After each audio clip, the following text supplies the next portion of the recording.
I'm Jesse Cohen reporting. Jesse, thank you. And that will do it for us today. I'm Chris Stewart. Denver 7 News at 5 starts right now.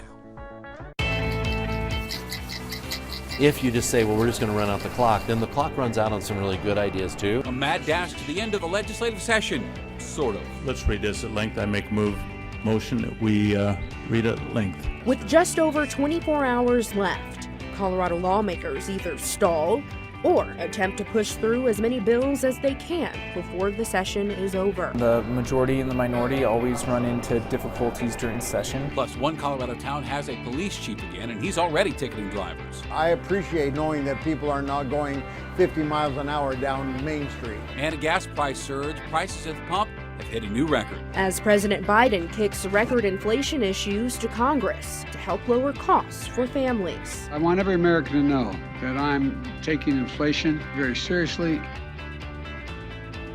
Good evening, and thank you for joining us for Denver 7 News at 5. I'm Micah Smith. I'm Shannon Ogden. Glad you're with us tonight. The last days of a legislative session are typically chaotic, and this year's no exception. With just over 24 hours left, last night's debates lasted until 6 this morning. Just 4 hours later, Colorado lawmakers were back and ready to do it all again. Denver 7 politics reporter Megan Lopez joins us live at the state capitol. Megan, we're expecting another late night tonight. I know a lot of lawmakers and the lobbyists, the staff, they're hoping that it won't be, but there's just still a lot of work left, guys. As of the count, as of 8 a.m. this morning, there were still 199 bills that needed action. And so because of that backlog, we're really seeing what's playing out, which is some of the big bills that are being killed, like the troubled flavored nicotine ban bill. That one died in a committee today. For Democrats, it's about getting their key priority bills past that finish line. For Republicans, it's about running out the clock. There's a different type of energy at the state capitol toward the end of the session, a feeling of being so close to the finish line and yet having so much more to go. We have big bills left around school finance and affordable housing and mental and behavioral health. That's why it was so surprising to so many that the House of Representatives chose not to meet over the weekend, even though there were hundreds of bills left, including some big ones. This is a session where we have really put Coloradans first. For Republicans, I've always served in the minority, and that means you have to figure out how to get things done. that unrelenting countdown clock to the end is an opportunity. And that means that we have more ability to go and talk and say, look, you know, we would like this considered rather than this. That's our job. And if they don't get the compromise they want, this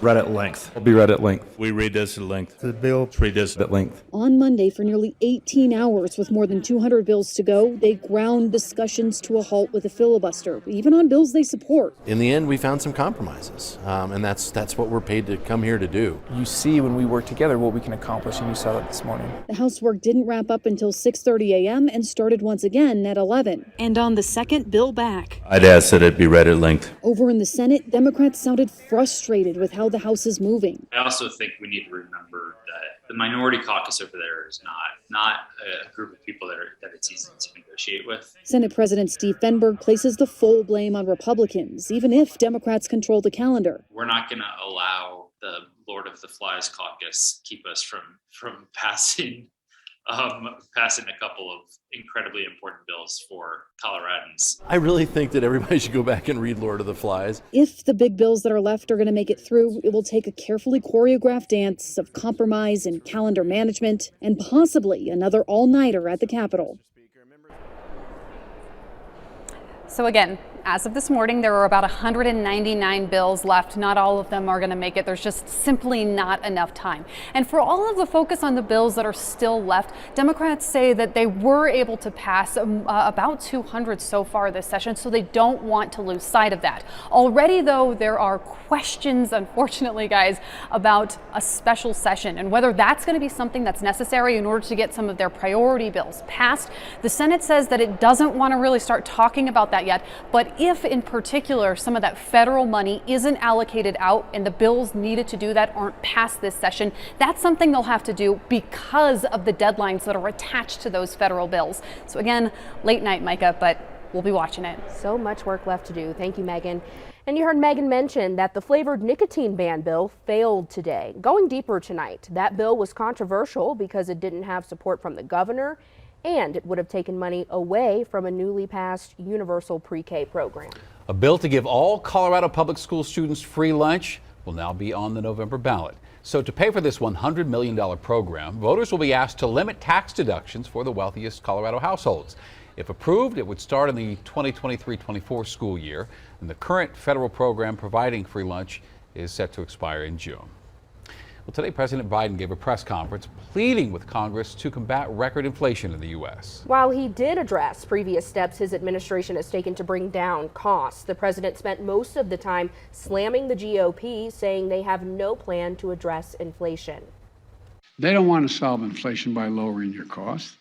They want to solve it by raising your taxes and lowering your income. Democrats' policies have unleashed the worst inflation in more than 40 years.